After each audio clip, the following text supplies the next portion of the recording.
సర్వం కృష్ణార్పణమస్తు. భగవద్గీతలో మొత్తం శ్లోకాలు 700 శ్లోకాలు.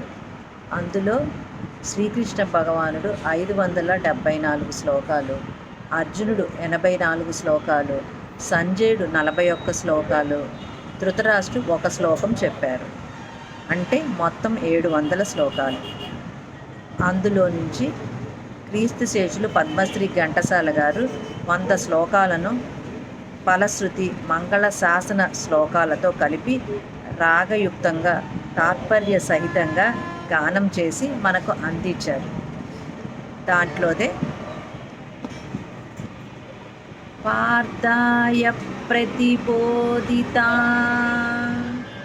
భగవతా నారాయణేన స్వయం వ్యాసేన గ్రథితాం పురాణమునినా మధ్యే మహాభారతం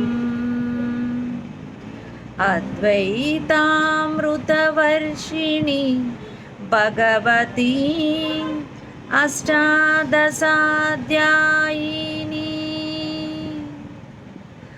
అంబా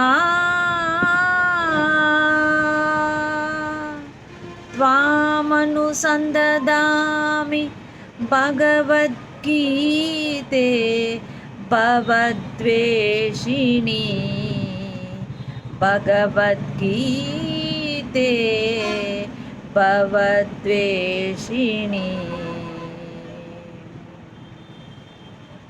భగవద్గీత మహాభారతం యొక్క సమగ్ర సారాంశము. భక్తుడైన అర్జునుడుకు వదర్చిన ఉపదేశమే గీతా సారాంశం. భారత యుద్ధము